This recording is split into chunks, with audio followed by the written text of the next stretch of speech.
it's Lisa from Beads and Seeds. It's already July, and I personally do not have my entire garden planted yet. And that's what we're going to talk about today. When is it too late to plant seeds? So I cannot tell you based on your zone or anything else, when is it too late for you to plant seeds? But I can show you how to figure it out, and it's super easy. You just need to know 2 bits of information. So the first thing you need to know is when is your first frost date, and do not go by a zone map. They are not accurate for this purpose. A zone indicates how cold it gets where you live. So it's really important if you're looking for fruit trees and things. Certain plants need certain chill hours, and some of them can't tolerate chill at all. So zone map, no.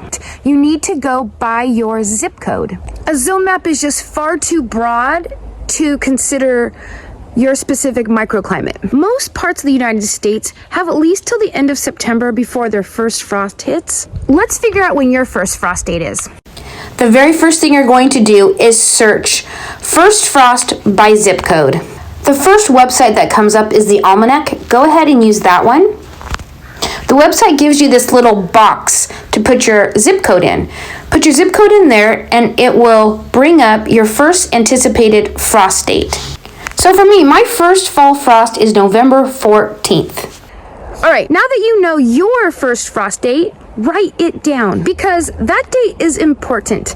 All your warm weather crops are going to crash and burn when you get your first frost. However, some of your other plants will be able to tolerate that. We'll talk about that towards the end of the video. And that frost date is not set in stone. There's no guarantee that your frost will hit on that date. There's a 70% chance that your frost will hit around that date though. You've got your fall frost date. Next thing you need to know is what is your average monthly temperature, and you're going to figure that out by doing a search just like we did a second ago with the frost date. So you'll search average monthly temperatures and then put your zip code in. For me, October is the month when my temperatures are going to start to dip down below the 50s, and that's important for me to know because warm weather plants are not going to be happy. So the warm weather plants are, for the most part, the plants that we harvest the fruits from them. Remember, a fruit is a container for the seeds, like squash and melons and cucumbers and green beans and all those things that have the seeds in the middle of them. There are exceptions like basil, for example. All of those plants do not like temperatures below 50. So they are not going to be growing well for you. They'll succumb to disease. They'll slow down in their growth. Eventually they'll die. But knowing the temperature, I know that when I'm looking at my frost date, that's nice, but I can't be planting cucumbers thinking that they can be growing all the way through mid-November. I already know from experience living here for a while that cucumbers piddle out in October. And as you can see, my temperatures piddle out in October as well. However, all the cool weather crops, such as leafy greens, the brassica family, such as broccoli, cauliflower, cabbage, Brussels sprouts, kales, most root vegetables, rutabagas, carrots, radishes, turnips, peas, those are a fruit, but they also enjoy cool weather. That's the one exception I can think of for the fruiting plants. The cool weather crops actually tend to get a little nicer with some cool temperatures. It affects their growth and the sugars and things, so they tend to become sweeter with the lower temperatures to a certain point. Now that you have your 2 tidbits of information, your first frost date and when your temperatures tend to get lower than 50, you can calculate what you can plant when.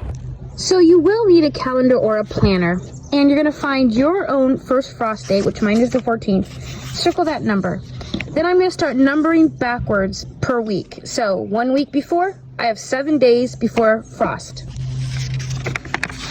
October, by sevens, I'm counting backwards. 14 days, 28 days, 35 days, 42 days, 49 days. The beginning part of September, I still have a lot of time to be planting spinach and greens and radishes and all kinds of good stuff.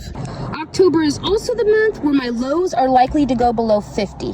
So I start counting back from the first day of October and week by week. So the last week of September, I have 7 days before my temperatures are likely to switch. 14, 21, 28. First week of September, 28 days of warm weather, 77 of cool. big difference. So I can be planting broccoli and cabbage and all kinds of stuff here that won't be affected by that 50-degree temperature. Then in August, 35 days, 42 days, 49 days, 56 days, I can still plant zucchini in the first week of August. 105 days, I could plant Brussels sprouts in the first week of August. Hopefully that helps you understand why you need to have both bits of information. Then in July, 63, 70, 77, 84, 91 days until my weather gets below 50 degrees. I can plant so many different varieties of food, or 140 days of everything else. When deciding what seed you have time to put in still, you're gonna look at the backs of the packets. So I've got this sweet pepper packet here. It tells me I have 75 days to harvest, which I should have plenty of time, right? I do have to take into consideration how long it's going to take these seeds to germinate. 10 to 21 days to germinate, that's a big difference. It's going to be the cooler temperature, it's going to take longer to germinate than if it's at an ideal temperature. So you need to take in consideration the 75 days plus the germinating days. So I would say 85 days. This early in July, I could still get a harvest of peppers, but it's getting close. Another warm weather crop, green beans. These only take 50 days, and if it took them 5 days to germinate, about 55 days. I could get a couple rotations of beans in if they didn't just keep producing and producing and producing as long as you keep them picked. I know spaghetti squash takes about 100 days to mature. The back of this packet does not actually tell me. So if your packet doesn't tell you, you'll need to look that up. But 100 days plus the time it takes to germinate, which wouldn't be very many, maybe 5. That's 105 days. And it's not warm here, it's cool. So it probably takes a little longer than that for these to mature. This is not likely a plant that I'm gonna wanna be putting in my garden. I have no guarantees that this one would actually make it. But I could still plant it and just eat anything that grows in the green form. It's still edible.